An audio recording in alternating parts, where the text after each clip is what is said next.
Hello, welcome to the video. I've been kind of led to do this video on meditation, basically being as we've just gone through the Golden Dragon Gate of the summer solstice, the last 3 days, the 20th, 21st, 22nd. Uh, Obviously, the summer solstice is the longest day of the year, but a lot of powerful energies have been coming onto the planet, building up to, during, and afterwards. It's not like just one day, blam, and then that's it. No, we're in an evolutionary process, and this is one of the high points. And so, if you don't meditate, it's a good time to meditate. And so I was led to and requested to share some information from my perspective on meditation. Basically, well, I'm going to start with you have a four body system: a spiritual body, mental body, emotional body, and a physical body. And each one has its primary urge. I've shared this before, but I'm going to do it again because I'm set up a basis.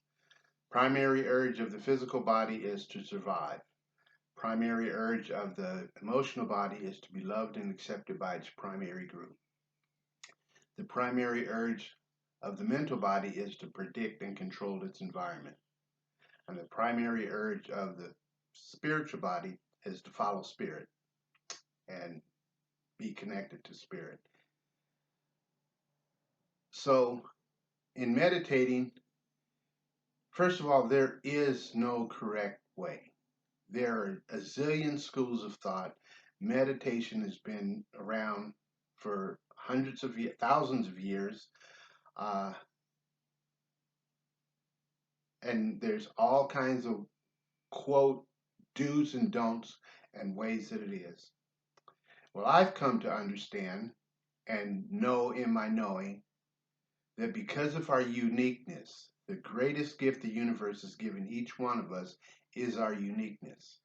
So there is no quote right way to do something. There is an infinite amount of individual ways to meditate, whatever your spirit directs you to do. Again, the primary urge of the spiritual body is to follow spirit without hesitation. Okay? So, whatever your largest self instructs you to do, whatever quote feels right, quote seems right, then is exactly right for you.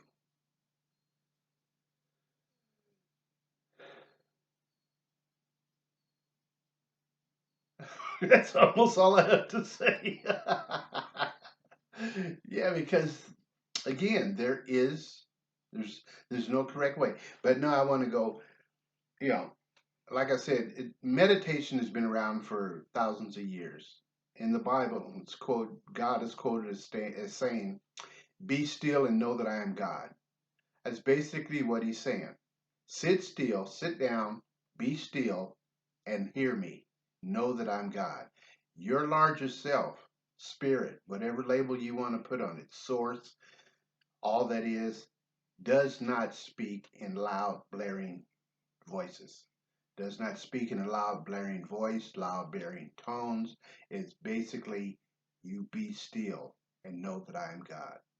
So you have to sit down, and you'll hear, uh, in the metaphysical community, New Age community, the quote spiritual community, you'll hear about, oh, you have to quiet your mind.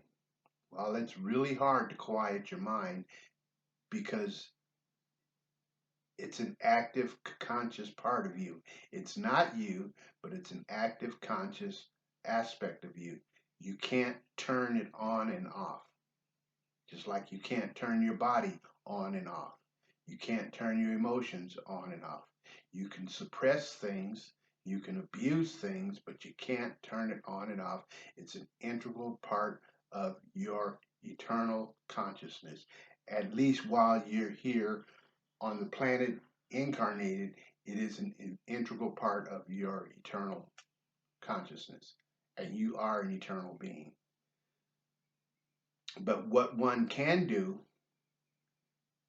is, because you're not your mind, you're more than anything else, you're your spiritual body. What one can do is give your mental body something to do to keep it occupied, because its primary urge is to predict and control. So and I'm just going to share what works for me. I'm not going to tell you the way that it is. I'm just going to share what works for me through my spiritual evolution, because I didn't just start out where I'm at now, like, okay, bam, this is who I am, this is what I do. No, it has been just as with you and everybody else and anything else, it's an ongoing evolution. Where I'm at now is I can meditate laying down or I can meditate sitting up. I generally don't meditate at the end of the day because the physical body's already tired. The emotional body has been through a full day of its thing, whether it be emotional ups and downs or just flatline. Your emotional body's been through a full day. Your mental body has been through a full day of trying to predict and control your third dimensional environment based on its input of your five senses. So I don't meditate at the end of the day because it's less productive. It's a lot easier to nod off and just flat go to sleep and leave the body and, go to the higher dimensions. But meditating, if you want to do it on a very purposeful, there is a purpose. And what I have come to know is that basically meditating is not anything but the process of raising your vibration. And that's what we are here to do. And as PTMs, Planetary Transition Team members, we're here to raise our individual vibration. In turn, we assist the planet in raising her vibration. And that is the ascension. And that's what we're here to do. So what I do is I just sit and I basically have my mental body, have my mind focus on my breathing. It's something real simple. Just focus on my breathing. And so that it doesn't get bored, I have a mantra that I give it to go along with the breathing.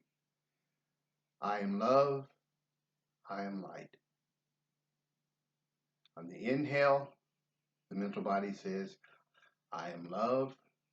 On the exhale says, I am light. And that just gives it something to do. And that's where I start. After a period of time, that activity of focusing on the breath, focusing on that I am love and I am light, kind of moves from here to like over here. And I'm still here. And so now while I'm here and the mental body's doing this, the physical body's doing its thing, breathing, the emotional body's just sitting chilled because it's being loved and accepted by its primary group, moi. Everybody's happy. And then I'm still here. And then this phenomenal thing happens. I start having a conversation. Now, I've heard people say you can call upon your guides, you can call upon your angels, you can call upon all of the myriad help that we have in and around us here, and that is very true. I've also heard people say that they'll make an announcement of intention of what their meditation is about. And that's very true and valid. If it's yours to do, make an intention. This meditation is for my highest good and the highest good of all things on the planet, or all things that is, however you want to phrase it. But it's yours to do. There is no correct way to meditate. But just the simple fact of meditating, you're basically going vertical. There's no, generally, when you meditate, at least for me, I've never meditated in a group. I don't like following, I don't like participating in guided meditations, but I have, and I can do a guided meditation. If anybody wants that, just tell me in the comments, because if this is new to you, I will be here. I'm at your service, and actually, there's a place, and when I do a guided meditation, I kind of like it. I don't. It's not a habit of mine, but I kind of like it the times that I've done it, because there's a place we all go to that's pretty cool. It's a pretty cool place, and if you in your consciousness can follow me there, it's pretty nice. So if anybody would like that, just put in the comments, yeah, and then I'll do it. Just let me know, because I'm not gonna. I don't want to force anything on you. I don't. I'm because I'm not the authority. As I said from the very beginning, I am not the outside authority. I can assist.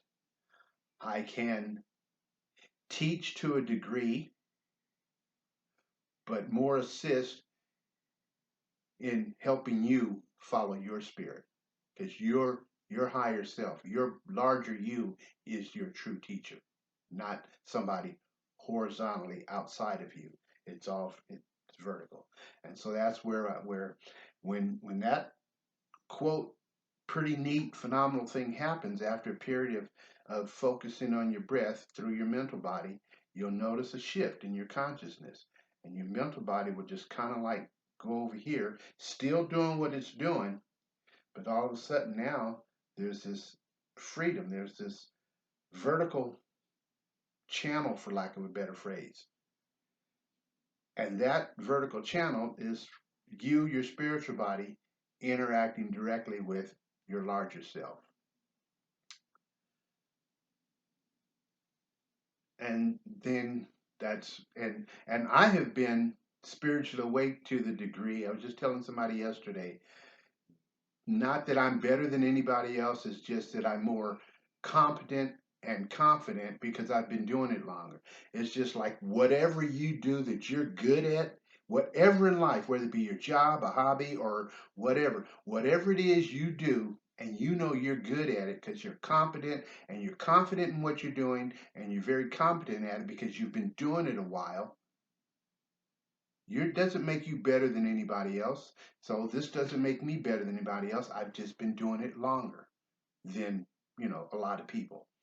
Like I said, I've been spiritually awake for, oh shit, almost 32 years now. Very initially in 1988 harmonic convergence. The very first thing I did in my quote spiritual awakening was read autobiography of a yogi by Paramahansa Yogananda. And this Indian guy, and just Google Yogananda, Paramahansa Yogananda. Google him, and you'll know who and what I'm talking about. And I first read his book in 1988, 1989, right around there, the harmonic convergence. So it's been over 30 years. So I'm no kudos to me.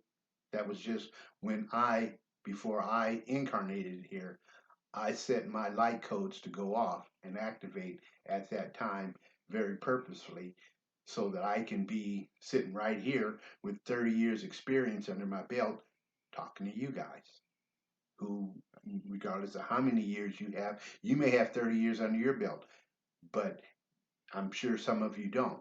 And that's why you hear this channel, so I can share my data. And that's all it is my data. So anyway, uh, that's what I meditate. Again, I don't do it at the end of the day. I try to do it either in the middle of the day, especially now that I'm retired, or in the morning. I generally do it in the morning when I'm fresh in my body, fresh from the higher dimensions, and what I would suggest in your first starting out in this endeavor is try to do it on a timely basis, either every day or like every other day, but at the same time, so you can get into a habit and a routine, so your ground crew can get comfortable getting in this habit and routine. And then it and as you do that, because here's something that you really need to do in your spiritual growth. You have to give your ground crew enough evidence that this is real.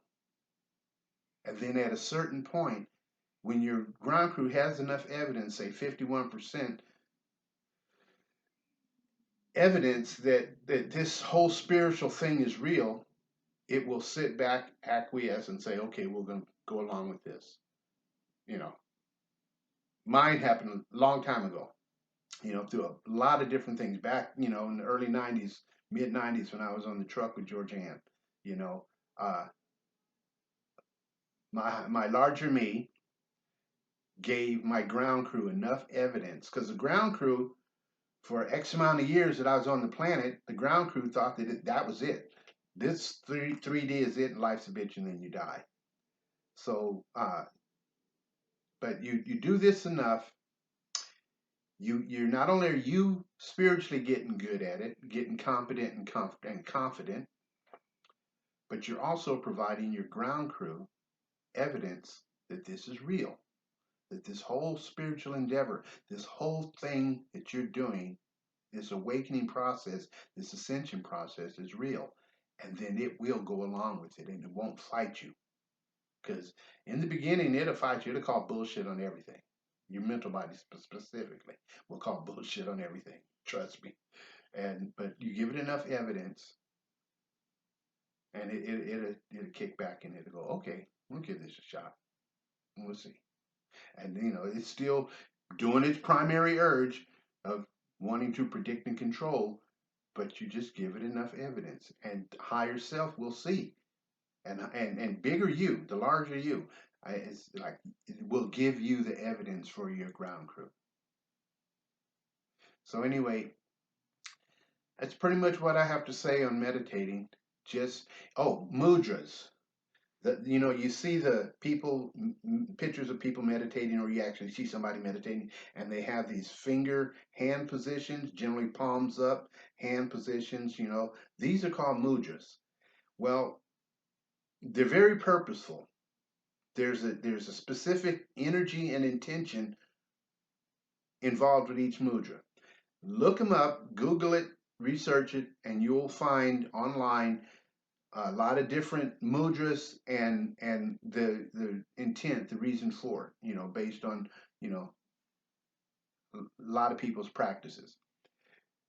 For me, I used to do mudras all the time with my meditation. At one point, until Spirit told me that mudras aren't necessary, which that's a piece of data that I got within the last, since I retired and was meditating.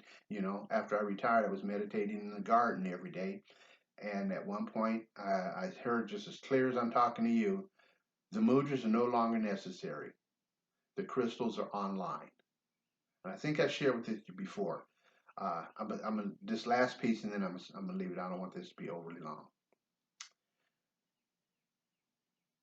Back in the day, in the early 90s, on the higher dimensions, I was shown that in each palm of my hand, I have a pyramidal crystal. And the apex of the crystal, the apex of the pyramidal crystal, is about maybe an inch or so above the surface of my palm of my hand. So in my etheric body, one of my many energy bodies, on the etheric level, there's these crystals that extend out of the palm of both my hands. And I was just shown that, and I've known that all my life. A lot of times, all of my spiritual life. Uh, when I would bless my food, I would do a certain code, 999 over my food, and I would hold my hands over my food, palms down, and I would channel light from the higher dimensions through my body, through the crystals in my hand, into my food to transmute all impurities for my highest good. So I was utilizing these crystals to the best of my awareness and knowledge. And then one day sitting out in the garden meditating, I specifically heard the mudras are no longer necessary. The crystals are online. That's the exact quote. The mudras are no longer necessary. The crystals are online. In that languaging, knowing that I would understand that modern techie terminology. And so ever since then, I don't do the mudras anymore when I meditate. I just sit with my palms straight up, knowing that the crystals are sticking straight up out of my palms, about the apex, about an inch or so above the surface of my palm, and they're activated. They're online, and I can feel them. When I meditate, I can feel them. So that's that. But that's me. That was my experience. I'm just sharing it with you. So basically, do the mudras if it's yours to do. I I would recommend it. Okay, I would highly recommend it. Uh, you may get to a point where your larger self, and it may not take as long as it did me because everything is accelerating. We're almost there. So things are really picking up. So it may only take you, 3 to 4 to 6 months to a year before your crystals come online because I believe we all have them. I don't think I'm any better than anybody else. What I know true for me is I know it's true for everybody else. Whether they understand or accept it or not, I know it's true for everybody else. Okay, I'm just one of many. So, on that note, I'm going to let this one go or cut it, end it. As always, oh, and by the way, again, if you share this video, if it's yours to do, I would appreciate it because we need to get this word out. All of us need to really start engaging. That's why I'm now in this second phase. And so please share this video. Subscribe if you haven't. Please do comment, especially, if you want, guided meditation or any more information, or if there's a specific subject you would like me to address. Because again, I'm going to address everything from the big story. Okay? So if there's anything that you would like me to address, by all means, right, put it in the comment section because I read the comments and we'll go from there. So as always, I love you. Blessings on your journey. I will see you soon.